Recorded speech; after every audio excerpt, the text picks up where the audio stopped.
ఇప్పుడు వృషభ రాశి గురించి తెలుసుకుందాం. ఈ రాశి వారికి చిన్న చిన్న అనారోగ్య సమస్యలు తలెత్తుతూ ఉంటాం. అదేవిధంగా వీరికి కూడా రుణ బాధలు, శత్రు బాధలు ఎక్కువగా ఉంటాం. అయితే సమయానికి ధనం చేతికి అందటం మాత్రం జరుగుతుంది. ఎందుకంటే ధనకారకుడైన బుధుడు తులారాశిలో ఉన్నప్పటికీ వక్రగతిలో ఉండి కన్యా రాశిని చూస్తున్నందువలన ధనానికి, కుటుంబానికి ఇబ్బంది లేకుండా జరుగుతుంది. కుటుంబంలో శుభకార్యాలు జరగటం, సమయానికి ధనం చేతికి అందటం అనేవి జరుగుతాయి. రుణ ఒత్తిళ్లు ఉన్నప్పటికీ కూడా వాటిని సమయస్ఫూర్తితో అధిగమించడం అనేటటువంటివి జరుగుతాయి. అయితే విద్యార్థులకు మాత్రం వారం ద్వితీయార్థం నుంచి కలిసి వచ్చే కాలంగా చెప్పవచ్చును. వృత్తిపరమైన వారికి ఈ వారం కొంచెం వృత్తిలో చికాకులు, ఒత్తిడి ఎక్కువగా ఉండటం, మనశ్శాంతి లేకుండా ఉండటం అనేది జరుగుతుంది. ఉద్యోగస్తులు కొంచెం పై అధికారుల వలన మాటలు పడాల్సిన పరిస్థితులు ఏర్పడటం, టెన్షన్లు, పనుల్లో ఒత్తిడి ఎక్కువగా ఉండటం అనేది జరుగుతుంది. వ్యాపారస్తులకు కూడా కొంచెం లాభాలు గడించడంలో ఇబ్బందులుగా ఉండటం, కొన్ని విషయాల్లో నష్టాలు చవిచూసేటటువంటి అవకాశాలు ఉన్నాయి.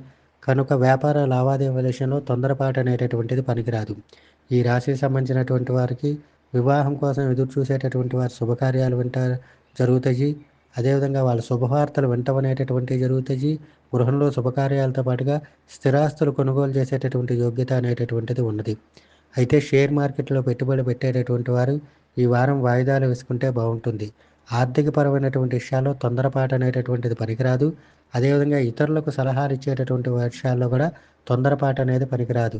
ఇతరుల విషయాల్లో జోక్యం చేసుకుంటే కొంచెం అపనిందలు పట్టము, చికాకులు పట్టడం లాంటివి ఉంటాయి. కనుక వీరి పని వీరు చూసుకుంటూ ఉంటే బాగుంటుంది. ఈ రాశికి సంబంధించినటువంటి రాజకీయ నాయకులకు వారి ప్రతిభకు తగినటువంటి గుర్తింపు లభిస్తుంది. కోర్టుకు సంబంధించినటువంటి వ్యవహారాలు ఎవరైతే ఉన్నారో వారందరూ కూడా వీరికి అనుకూలమైనటువంటి తీర్పులు వచ్చేటటువంటి అవకాశాలు ఎక్కువగా ఉన్నాయి.